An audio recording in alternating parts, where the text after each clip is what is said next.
दोस्तों पिछली वीडियो च असें कार्बोहाइड्रेट्स के बारे च गलबात की ही ते अज का साडा टॉपिक है फैट्स। मिगी उम्मीद है कि पिछली वीडियो दिखी है कार्बोहाइड्रेट्स के बारे च थोड़ी जानकारी बधी भी होनी ते स्पष्ट भी हुई होनी।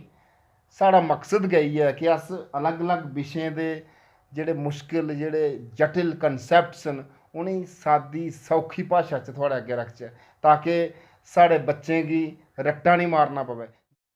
अस एह्दे कोला पैह्लें न्यूट्रिएंट्स उप्पर न्यूट्रिशन उप्पर साइंस केह् होंदी एह्दे उप्पर काफ़ी वीडियोज़ बनाई चुके दे न जेह्ड़े बहुत उपयोगी न खासकर पढ़ने आह्ले बच्चें आस्तै जां पढ़ाने आह्ले लोकें आस्तै।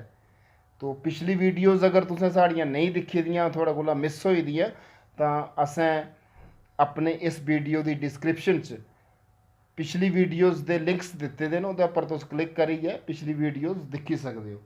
तो अज का साढ़ा टॉपिक है फैट्स। अस अग्गें होर बड़े इंपॉर्टेंट विषय पर वीडियोज़ बनाने की जा करने आं। तो साढ़ा चैनल सबसक्राइब कर लो।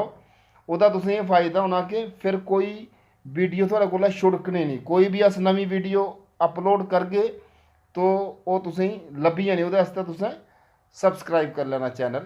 और ओह्दे आस्तै कोई तुसें पैसा नहीं देना, कोई ज़्यादा थोड़ा टाइम नहीं लगना, कोई 10 सैकेंड लगदे ज़्यादा से ज़्यादा। ये थल्ले जो सबसक्राइब बटन होंदा इसी तुसें क्लिक करना, अग्गे घंटी जन आई जानी ते ऑल उप्पर तुसें प्रेस करी ओड़ना। फिर कोई भी अस नमीं वीडियो पागे तो ओह्दी नोटिफिकेशन तुसेंगी आई जानी और कोई वीडियो फिर थोड़ा मिस नहीं होना। चलो हूँ टाइम वेस्ट किए बिना अस अपने टॉपिक उप्पर औचै। अज का साढ़ा टॉपिक है फैट्स। तो अस दिक्खने कि फैट्स होंदे केह् न। थोड़ी बाखवी अस फैट्स कन्नै कराने इंट्रोडक्शन। तो फैट्स कार्बन हाइड्रोजन ते ऑक्सीजन के कंपाउंड्स होंदे।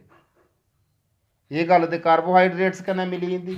कार्बोहाइड्रेट्स भी कार्बन हाइड्रोजन ते ऑक्सीजन के कंपाउंड्स होंदे। भी फर्क केह् रेहा इंदे दोनें च? फर्क ये होया कि फैट्स बिच ऑक्सीजन जी घट्ट होंदी, लिखा नी less oxygen as compared to carbohydrates. Carbohydrates के मुकाबले च फैट्स बिच घट्ट ऑक्सीजन होंदी। ये दूआ पॉइंट। त्रीया बिलोंग टू लिलिप क्लास फैमिली। जिन्ने भी एलीमेंट्स न तो ऑर्गेनिक केमिस्ट्री बिच उन्हें अलग अलग फैमिलीज़ बिच रखे दा। जेह्ड़े चिपचिपे पदार्थ न सारे चमकने आह्ले गुंद होई गेआ, मखीर होई गेआ, ये सारे मैटर लिलिप क्लास फैमिली बिच आउंदे चमकू। तो फैट्स बिलोंग टू लिलिप क्लास फैमिली। चौथी गल ये है कि 1 ग्राम फैट्स जिसलै साड़ी बॉडी च बर्न होंदे तां एह् 9.3 किलो कैलोरीज एनर्जी रिलीज़ करदे। हूँ देखो कि फैट्स का सोर्स की है, केड़े खाद्य पदार्थ न जिंदे च असेंगी फैट्स मिलते। तो मिल्क, घी, फिश ऑयल यानी मच्छियां, तेल, घ्यो ते दुद्ध, इंदा कम्म केह् है फैट्स का? Energy provider. तो ये भी असें एनर्जी दिंदे। मैं तुसें पिछली वीडियो च दस्सेआ कि 70% एनर्जी रिक्वायरमेंट साड़ी बॉडी की कार्बोहाइड्रेट्स पूरी करते ते 25% एनर्जी रिक्वायरमेंट साड़ी बॉडी की फैट्स पूरी करते। मतलब दूए नंबर उपर फैट्स गै न जेह्ड़े साड़ी बॉडी की एनर्जी रिक्वायरमेंट पूरी करते। चलो अग्गें चलचै।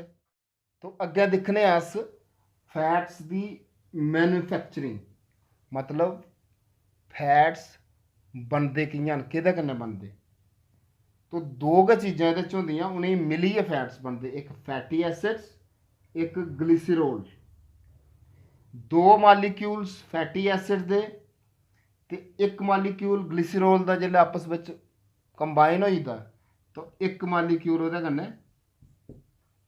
फैट्स का एक मालीक्यूल बनी है। ठीक है जी। हूँ अग्गें असें फैटी एसिड्स की स्टडी करना क्योंकि मेन इ'यै फैट्स का कंटेंट। तो ये भी दो किस्म का होंदा, एक सैचुरेटेड एक अनसैचुरेटेड। अगली वीडियो च अस दिखगे कि सैचुरेटेड फैट्स केह्ड़े होंदे, अनसैचुरेटेड फैट्स केह्ड़े होंदे ते इक ट्रांस फैट्स भी होंदे, उं'दे बारे च भी गल्लबात करगे। उस बेल्ले तक अनुमति दियो। नमस्कार।